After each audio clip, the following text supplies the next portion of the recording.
बिस्मिल्लाहिर्रहमानिर्रहीम। मोहतरम नाजरीन और सामीन, अस्सलामु अलैकुम वरहमतुल्लाहि वबरकातुहू। रमज़ान में मरने वाले के साथ कब्र में क्या होता है? रमज़ान में इंतकाल की फजीलत क्या है? क्या रमज़ान में मरने वाले कब्र से सीधा जन्नत में जाएंगे? रमज़ान में मरने वालों के साथ कब्र रियायत का मामला करती है या नहीं? जो लोग माह रमज़ान में फौत हो जाते हैं, इनके मुतालिक हज़रत आयशा सिद्दीक़ा रज़ी अल्लाह ताला अन्हा ने क्या फरमाया? जन्नत के 8 दरवाजे हैं जबकि जहन्नुम के 7 दरवाजे हैं। इसमें क्या हिकमत पोशीदा है? वजह जानकर आप अल्लाहु अकबर कहने पर मजबूर हो जाओगे। मोहतरम नाजरीन और सामीन, मौत पर हक है। कोई भी इंसान मौत से नहीं भाग सकता। कब्र इंसान को दिन में 70 बार याद करती है और कहती है कि मेरे अंदर आने से पहले अल्लाह की इबादत और फर्मा बरदारी करके आना। मेरे अंदर सांप, बिच्छू और कीड़े मकोड़े हैं। मेरे अंदर तन्हाई, अंधेरा और खौफ है। नबी करीम सल्लल्लाहु अलैहि वसल्लम ने इरशाद फरमाया कि कब्र के दबाने से कोई नहीं बचा है सिवाय फातिमा बिनते असद के। अर्ज किया गया, या रसूल अल्लाह सल्लल्लाहु अलैहि वसल्लम, आपके साहिबजादे कासिम भी नहीं? आप सल्लल्लाहु अलैहि वसल्लम ने इरशाद फरमाया, कासिम क्या, इब्राहिम भी नहीं जो उससे भी छोटा था। इब्ने अबी अल दुनिया ने मोहम्मद अल तमीमी से रिवायत की है, फरमाते हैं कि कहा जाता था ये कब्र का दबाना असल में इस वजह से है कि कब्र बंदों की माँ है और वो उसी से पैदा हुए हैं और वो तवील अरसा उससे जुदा रहे होते हैं। जिस तरह से कोई माँ बच्चे के वापस आने पर उसे गले से लगा कर दबाती है, इसी तरह कब्र भी माँ होने के नाते से इस तरह करती है। लेकिन अगर बंदा फर्मा बरदार होता है तो उसे प्यार से दबाती है, और अगर बंदा नाफरमान होता है तो उसे गुस्से से सख्ती के साथ दबाती है कि उसकी हड्डी पसली एक हो जाती है।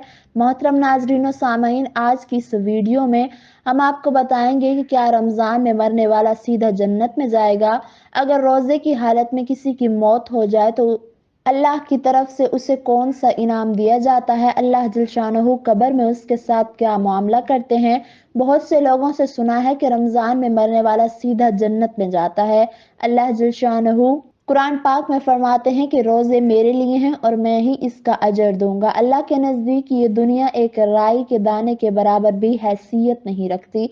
इंसान अगर ये बात सोचे कि अल्लाह के नज़दीक ये दुनिया राई के बराबर भी हैसियत नहीं रखती, तो अल्लाह के नज़दीक रोज़े का अजर क्या होगा? अल्लाह ताला ने रोज़ादारों के लिए एक अलहदा जन्नत मखसूस की है जिसमें सिर्फ रोज़ादार ही दाखिल होंगे। इस जन्नत के दरवाजे का नाम रियान है। जन्नत के 8 दरवाजे हैं जबकि जहन्नुम के 7 दरवाजे हैं। यही वजह है कि अल्लाह की रहमत इसके गज़ब पर गालिब है। अक्सर लोगों के दिल में सवाल पैदा होता है, क्या रमज़ान में फौत होने वाला सीधा जन्नत में जाएगा? इसे अजाब कब्र नहीं होगा। जो आदमी रमज़ान में इंतकाल कर जाए तो इसे अजाब कब्र नहीं होगा। अल्लाह जल शानहू मैदान महशर में इसके साथ आसानी फरमाएगा। इसके साथ शर्त ये भी है कि वो 5 वक्त का नमाजी हो, अल्लाह की फर्मा बरदारी करने वाला हो, रमज़ान मुबारक के रोज़े रखने वाला हो, क्योंकि मुसलमान और काफिर के दरमियान सिर्फ फ़र्क नमाज करती है। रमज़ान के महीने में क्या काफिर भी मरते हैं? क्या वो भी जन्नत में जाएंगे? हरगिज नहीं, बल्कि रमज़ान के महीने में इंतकाल करने वाला जो जन्नत में जाएगा उसके बारे में सिर्फ एक ही हदीस मिलती है, जिस आदमी का रोजे की हालत में इंतकाल हो वो सीधा जन्नत में जाएगा। इसकी अफ्तारी हौज़े कौसर के पानी जन्नत के फलों से होगी। वो कयामत तक के लिए अजाब कब्र से महफूज होगा। सहाबा कराम भी इस दुनिया से रोजे की हालत में रुखसत होने की दुआ करते थे। जो आदमी रोजे की हालत में इस दुनिया से रुखसत हो, इसके लिए ना ही रोजे महशर हिसाब किताब नहीं होगा और ना ही कयामत की सख्तियां होंगी। वो आदमी पहले ही अल्लाह जल शानहू की जन्नत में दाखिल होकर इसकी नेमतों से फैज़याब हो रहा होगा। गोया अल्लाह ताला इसके जन्नत में जाने का एहतमाम खुद करेंगे। रसूलुल्लाह सल्लल्लाहु अलैहि वसल्लम का फरमान है कि जिसको रमज़ान के एहतमाम के वक्त मौत आई वो जन्नत में दाखिल होगा, और जिसे अरफा के दिन यानी 9 जिलहज को हज के मौके पर मौत आई वो भी जन्नत में दाखिल होगा, और जिसकी मौत सदका देते کی حالت میں آئی وہ بھی جنت میں داخل ہوگا۔ روزے کی حالت میں فوت ہونے والے کے لیے ایک بہت بڑی خوشخبری ہے۔ حضرت عائشہ صدیقہ رضی اللہ تعالی عنہا سے مروی ہے کہ نبی کریم صلی اللہ علیہ وآلہ وسلم کا فرمان ہے کہ جس کا روزے کی حالت میں انتقال ہو تو اس کو قیامت تک یہ روزوں کا ثواب ملتا رہے گا۔ اللہ اکبر! یہ کس قدر خوشبختی کی علامت ہے۔ رسول اللہ صلی اللہ علیہ وآلہ وسلم نے ارشاد فرمایا، یہ جو تمہارے پاس رمضان آ گیا اس میں جنت کے دروازے کھول دیے جاتے ہیں اور جہنم کے دروازے بند کر دیے جاتے ہیں، شیاطین کو قید کر دیا جاتا ہے۔ محروم ہے وہ شخص جس نے رمضان کو پایا اور اس کی مغفرت نہ ہوئی، تو پھر کب اس کی مغفرت ہوگی؟ حضرت انس بن مالک سے روایت ہے کہ رمضان کے مہینے میں مردوں سے عذاب قبر کو ہٹا لیا جاتا ہے۔ آپ صلی اللہ علیہ وآلہ وسلم نے فرمایا، جب ماہ رمضان کی پہلی رات ہوتی ہے تو شیطانوں کو بیڑیاں پہنا دی جاتی ہیں اور جہنم کے دروازے بند کر دیے جاتے ہیں، ان میں سے کوئی بھی دروازہ کھولا نہیں جاتا۔